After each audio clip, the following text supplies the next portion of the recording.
Ladies and gentlemen, the story you are about to hear is true. The names have been changed to protect the innocent.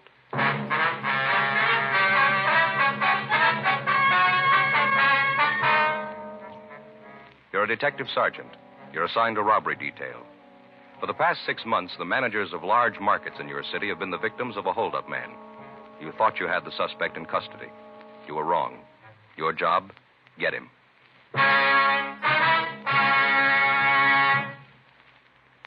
There's only one premium quality cigarette in America available in both regular and king size, and that is Chesterfield. Premium quality in a cigarette means the world's best tobaccos, the best ingredients, the best cigarette paper. Only Chesterfield gives you this premium quality in both popular sizes. King-size Chesterfield contains tobaccos of better quality and higher price than any other king-size cigarette. That's certainly important to every king-size smoker. Of course, it's the same fine tobacco as in regular Chesterfield. There is absolutely no difference, except that king-size Chesterfield is larger.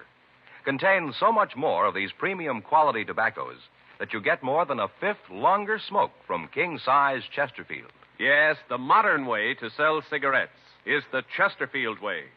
Premium quality, both regular and king size. And either way you like 'em, Chesterfields are much milder. Chesterfield is best for you.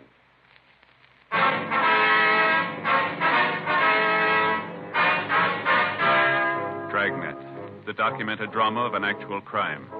For the next 30 minutes, in cooperation with the Los Angeles Police Department, you will travel step by step on the side of the law through an actual case transcribed from official police files. From beginning to end, from crime to punishment, Dragnet is the story of your police force in action. It was Saturday, March 22nd. It was cold in Los Angeles. We were working the day watch out of robbery detail. My partner's Frank Smith. The boss is Captain Didion. My name's Friday. We were on our way out from the office, and it was 9:36 a.m. when we got to 4623 Linwood, bakery shop. Yes, sir. Can I help you? Police officers, ma'am. Oh, yes, you want to see Mr. Jenkins. He's in the back.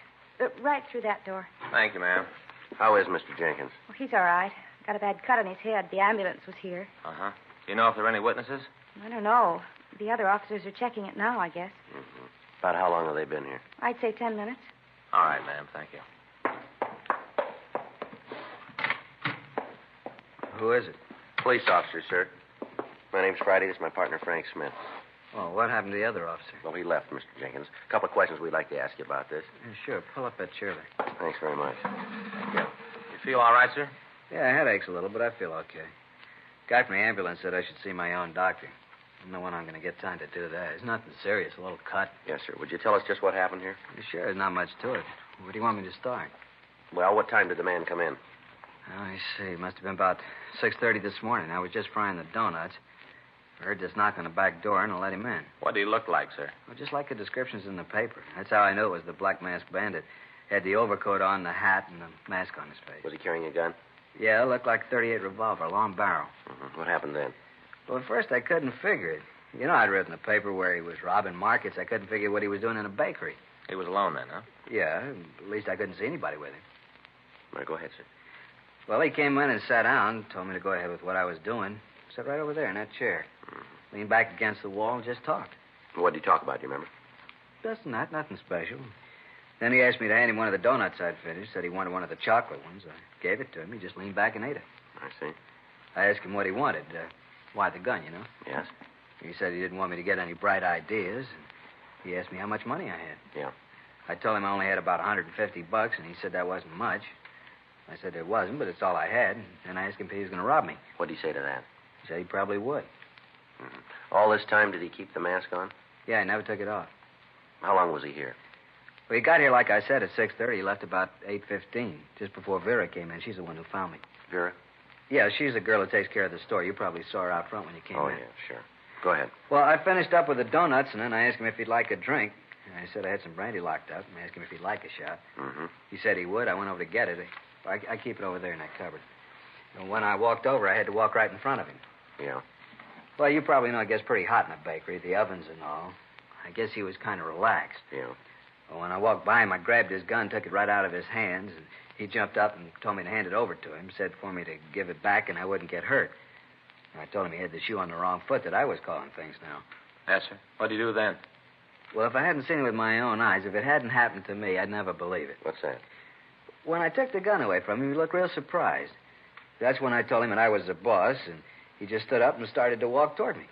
I told him to stop. I pointed the gun at him, told him to stay where he was. Yeah? But he didn't stop. He kept coming right at me. I told him again, but he kept right on walking. And then I fired at him. Well, it wasn't any farther away from him than 10, maybe 15 feet. Didn't hit him, so I pulled the trigger again. Shot right at him 6 times. Right at him. He just kept walking at me. Now, at first, I thought the shells in the gun were blanks. And then I could see where the bullets were hitting. Well, there, you can see a couple of them in the wall. I couldn't believe my eyes. I missed him every time. What did he do right after you shot at him? When I fired the last shot, the gun clicked a couple of times. He just stopped and laughed. He said that I'd run out of bullets and that I'd better give the gun to him. Did you? Yeah, I threw it at him as hard as I could. I missed him then, too. The gun hit the floor, and I could see the sparks fly, and then he picked it up and came after me. I didn't think I'd be in much trouble. He looked so little. But when he grabbed at me, I knew I'd had it. That man had hands like a vice. Mm-hmm. He grabbed my arm and hit me on the head right here. He knocked me out. He came to, and Vera came in. The guy was gone, so was the money. Well, where'd you keep this money? In my pocket. I had it in my wallet. I don't usually put it in the cash register until Vera gets in. I see. Now, you said that when the gun hit the floor, you saw the sparks fly from it. Is that right? Yeah, you know, like when you hit a piece of flint with another rock, like the Boy Scouts. Yeah. You know, like that. Did you notice that the gun seemed damaged in any way? No, I didn't have time to notice anything. Right after that, he hit me. Uh-huh. I wonder if you'd give us a description of the man. Well, sure, like I told the other officers, he was a little man, real old. How old would you say? Oh, maybe 50 or so, not any younger. You're pretty sure about that, are you? Yeah, About how tall? maybe 5'2", not any more than that. Kind of hard to tell with that big coat on. It looked like it was 5 or 6 sizes too big. Looked kind of funny at first, then you realized who he was, and it wasn't funny anymore. Mm-hmm. I wasn't too scared of him when I first saw him, even when he came at me, but when he grabbed my arm, I knew I had trouble. Yes, sir. Still can't understand it. 6 shots, and I didn't hit him once. I tell you, the guy's not human. Well, he's scoring pretty good for a ghost.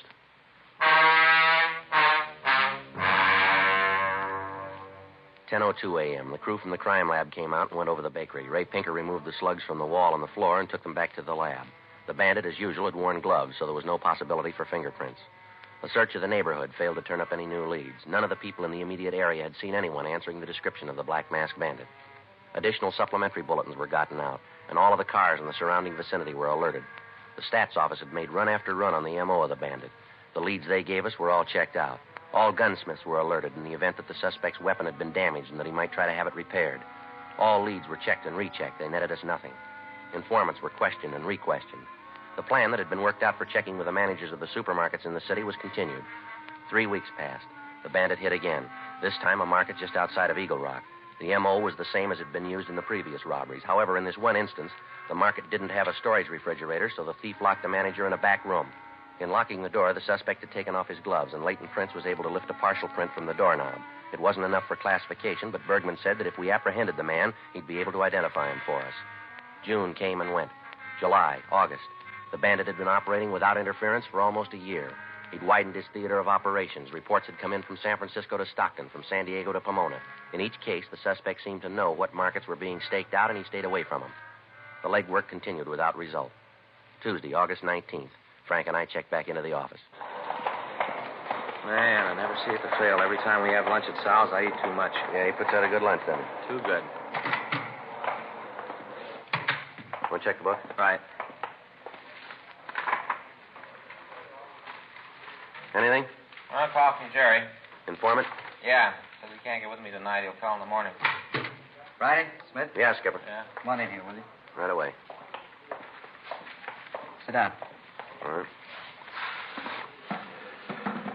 Well, what is it? You guys been on this Black Mask thing how long now? Well, it's going on a year, isn't it? You're no closer to him than you were when you started. Not much. You know you're tying up half the men at Metro.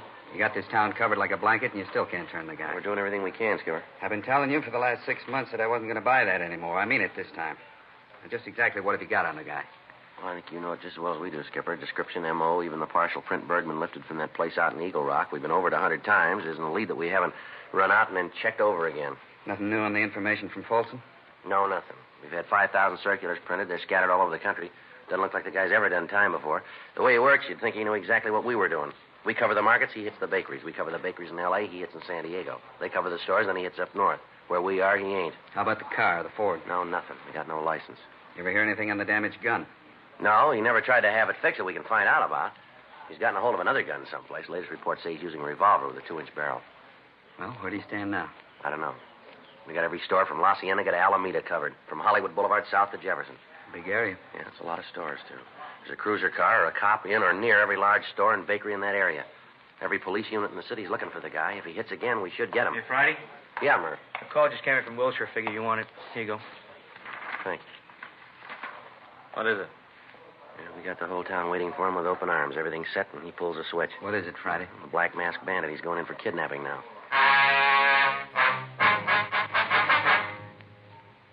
The local broadcast stated that the manager of one of the big supermarket chains in the city had been taken from his home about 2:30 in the morning. The bandit forced him to drive to the store and open the safe. The thief then bound the manager and left the premises. The manager gave us a complete description of the bandit, and locals and APBs were gotten out on him. In this instance, the thief didn't use his own car. He forced the manager to drive his car to the market. The manager told us that when they'd left the house, he hadn't seen any other cars on the streets. Tuesday, August 19th, 5:20 p.m. Frank and I got in touch with Lieutenant Dick Tiernan of the Sheriff's Robbery Squad. Together with him, we worked out a plan to try to keep the homes of the managers under surveillance. In addition to this, men from the Sheriff's Department aided in canvassing the houses of the owners and managers. Each car was assigned 3 houses, while other cars covered 3 markets each. A month passed. The Black Masked Bandit hit 5 times, each time in areas which were not under direct surveillance. Friday, September 26, 5:20 a.m., we got a call at home that there had been another kidnapping, this time an elderly market manager and his wife. Frank and I drove out to see them. The radio unit had returned them to their home. Yes? Mr. Gunther? That's right. Police officers, Mr. Gunther. Oh, yes. Come in. You have some sort of identification? Yes, sir. Here's my ID card. My name's Friday. This is my partner, Frank Smith. How do you do? Mr. Gunther. Come into the living room, won't you? Thank you very much, sir. Sit down. Hope you didn't mind my asking about your identification.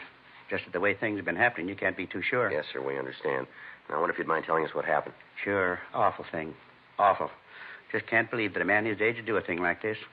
Seems that he'd know not to be so cruel. Yes, sir. Just what did happen? Well, last night, must have been about 2 or 2:30, I woke up with this flashlight shining in my eyes. Mm-hmm. First, I didn't know what it was. Just this real bright light, you know. Yes, sir. Well, right away, of course, I knew there was somebody else in the room. About that time, Agnes woke up. Agnes is my wife. Yes, sir. Anyway, she woke up, wanted to know what was going on. I told her I didn't know. All this time, that light didn't move. Just stayed in one place and shone right in my eyes. Yes, sir. Then we heard this voice tell us to get out of bed. Said he wanted me to go with him. I told him to get out of the house, that I didn't want any trouble. If he wanted money, he'd find all we had in the house right on the dresser with my wallet. Mm-hmm. Could you see who the person was, sir? No, not then. The light and all. But I got out of bed, and then I could see a little old man with a black mask over his eyes. How could you tell his age, sir? Well, just could, that's all. Little beady eyes, and his mouth mean. Never saw a mouth like that on a young man. His voice was old, I could tell. Yes, sir. Well, he told me to get dressed, said that I should hurry up about it. Was he armed? Could you tell that? Yes, I could see it. He was holding a gun. All this time, Agnes was yelling at him to get out of the house. She's not well, you know. Yes, sir. Agnes, she has a bad heart. Uh-huh. Been with the doctor for years, takes pills and medicine. That's the big reason that I did what he said. I didn't want there to be any trouble to get Agnes excited. I understand. Well, finally I told him if he'd get out of the room and leave her alone, I'd do what he wanted.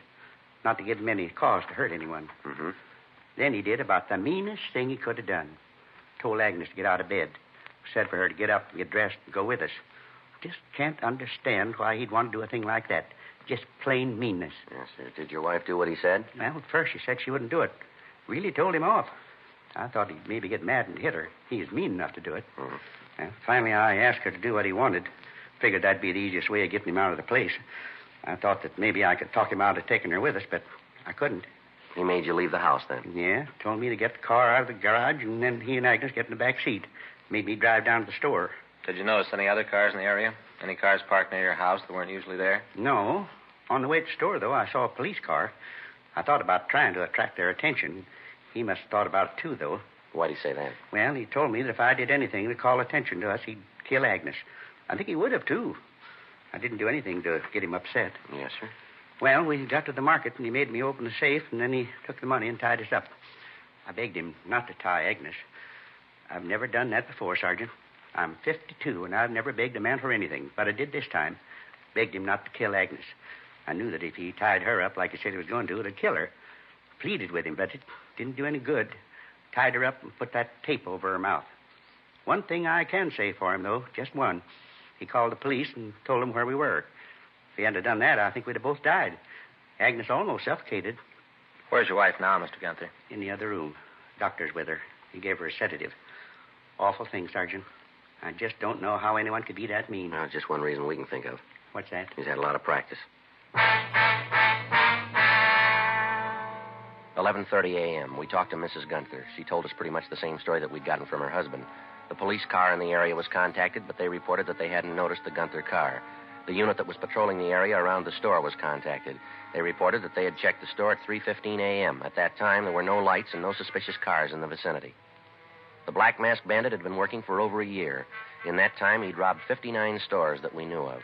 His theater of operations had taken him from Northern California right down to the Mexican border, from the desert to the beach. He'd stolen approximately $500,000. The entire nation had received communications carrying the description of the suspect. The entire facilities of the police and sheriff's departments in Los Angeles were devoted to apprehending him. Thousands of man-hours had gone into stakeouts and searches. None of them produced any results. As the case grew in importance, robbery detail began to get an average of 30 calls a day from well-meaning citizens with information. Every lead, no matter how remote, had to be checked out. This meant more hours of legwork and interrogation. Every officer in the Southland was looking for the bandit.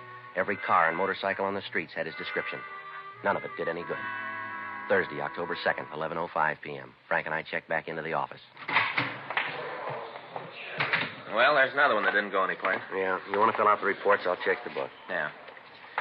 Never fails, does it, Joe? What's that? Oh, something like this one comes along. Some people use it to get back at their neighbors. Take that deal tonight. Pretty silly, huh? I'd like to know who gave us that tip. There's something kind of sneaky about anonymous phone calls. Well, we'd miss a lot of breaks if we didn't get them. Yeah. You figure we're ever going to nail this guy? Who knows? I'm getting a little punchy. Every time we miss him, we get another pasting. Have you read the papers lately? Well, you got to expect that, Frank. They're probably calling it the way it looks to them. There's only one way to answer him. That's to nail the guy. I'll get it. Robbery Friday. Yeah, that's... What's that? Can you speak a little louder? I can't hear. That's better. What? Uh-huh. When did this happen? Yeah. What's the address out there? Yeah, the street. Now, give me the number. That's right. All right, you bet. We'll take care of it. Right. Bye. Looks like something here. Market manager's son. Yeah? Says someone's just kidnapped his father.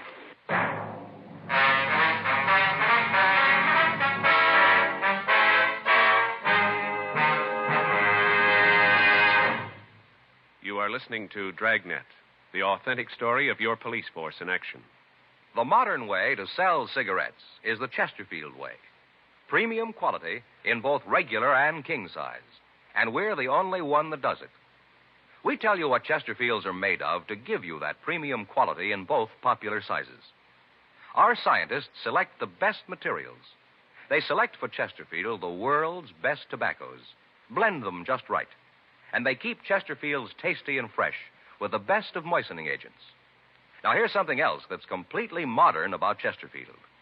People smoke Chesterfield, and we tell you what happens, scientifically but simply. A medical specialist is making regular bi-monthly examinations of a group of people from various walks of life. 45% of this group have smoked Chesterfield for an average of over 10 years. After 8 months, the medical specialist reports that he observed no adverse effects on the nose, throat, and sinuses of the group from smoking Chesterfield. I'd say that means real mildness. And finally, we ask you to try Chesterfield and prove what we say. Chesterfield is best for you. They're much milder to give you all the pleasure that the modern cigarette can give.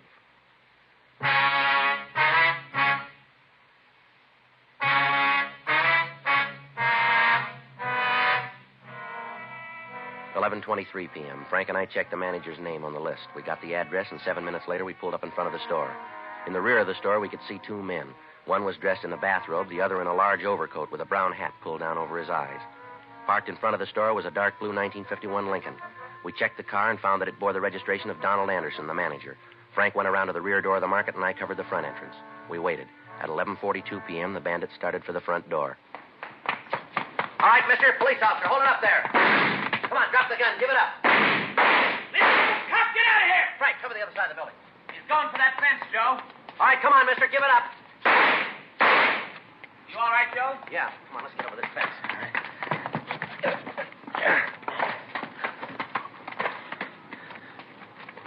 He's not over here. No, we missed him. He must have got over that wall. I'll get back to the car and notify the radio units. All right. You think you hit him? I don't know. I might have. Well, let's check the ground by the fence. You got your flashlight? Yeah, here it is. Hold it, Joe. Yeah? Here. See? By the fence. Oh, yeah. Bloodstains, quite a few of them. I'll stay here and check. Okay, I'll be right back. Watch yourself. Yeah.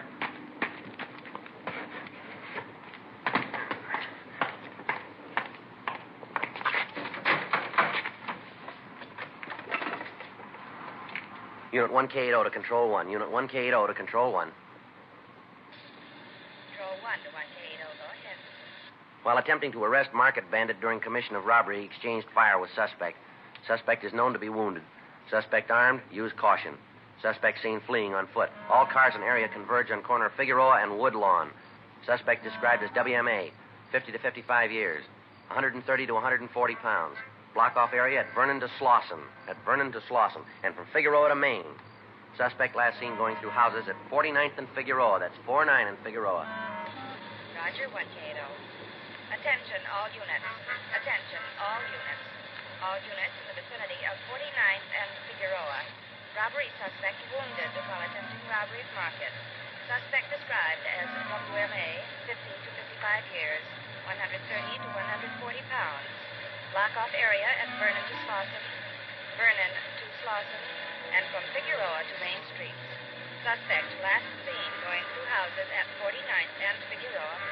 Unit 1K80 to Control 1. Unit 1K80 to Control 1. Control 1 to Unit 1K80. Go ahead.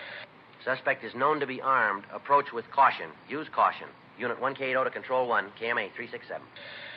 All units. Robbery suspect at 49th and Figueroa, known to be armed. Approach with caution. Repeat. Approach with caution. What do you figure, Frank? Well, he's in here someplace. Let's find him.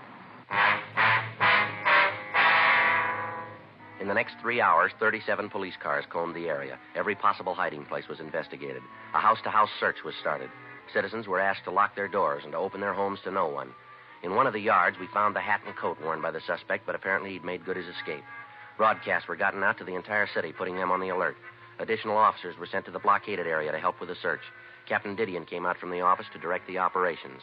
3:30 a.m. The area had been checked and rechecked. No sign of the suspect. Frank and I went back to our car. I don't know, Joe. The guy's got us jinxed. Seems like everything we do, he's got us beat. It doesn't make much sense, does it? We got to turn him sometime. Yeah, we've been saying that for a year.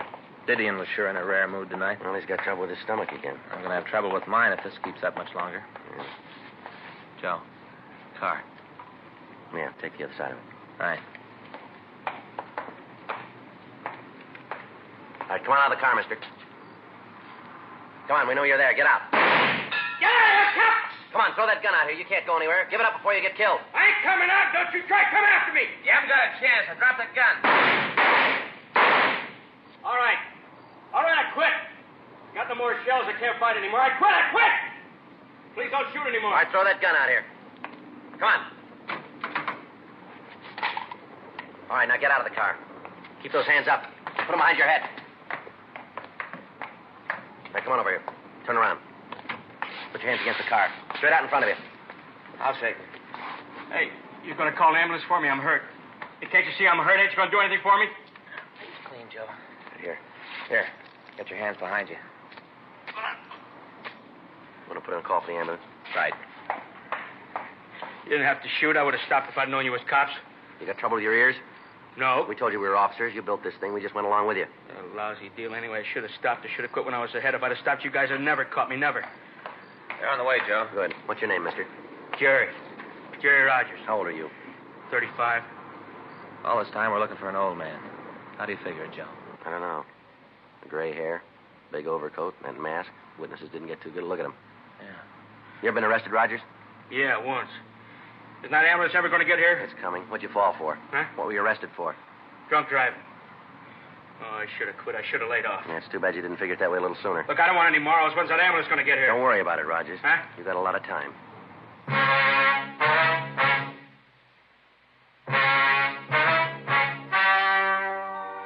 story you have just heard was true.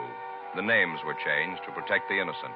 On February 4th, trial was held in Department 87, Superior Court of the State of California, in and for the County of Los Angeles. In a moment, the results of that trial. Now, here is our star, Jack Webb. Thank you, George Fenneman. Let me tell you again why Chesterfield is best for me and for you. Now you have scientific evidence on the effects of smoking. No adverse effects on the nose, throat, and sinuses of the group from smoking Chesterfield.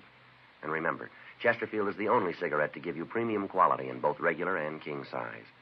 I'd like you to buy Chesterfields and prove that Chesterfield is best for you. Regular or king size, they're much milder to give you all the pleasure the modern cigarette can give.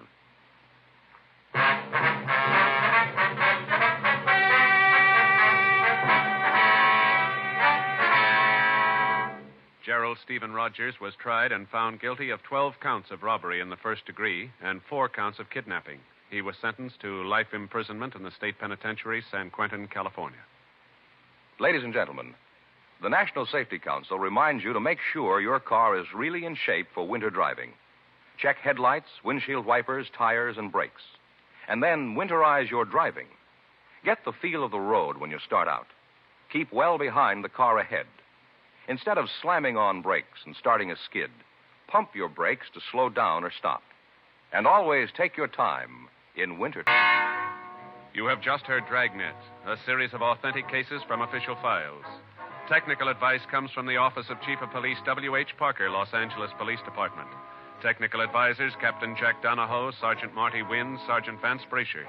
Heard tonight were Ben Alexander, Ralph Moody, Harry Bartell, Jack Crucian. Script by John Robinson. Music by Walter Schumann. Hal Gibney speaking. Sound off for Chesterfield. Either way you like them, regular or king size, you'll find premium quality Chesterfields much milder. Chesterfield has brought you Dragnet, transcribed from Los Angeles.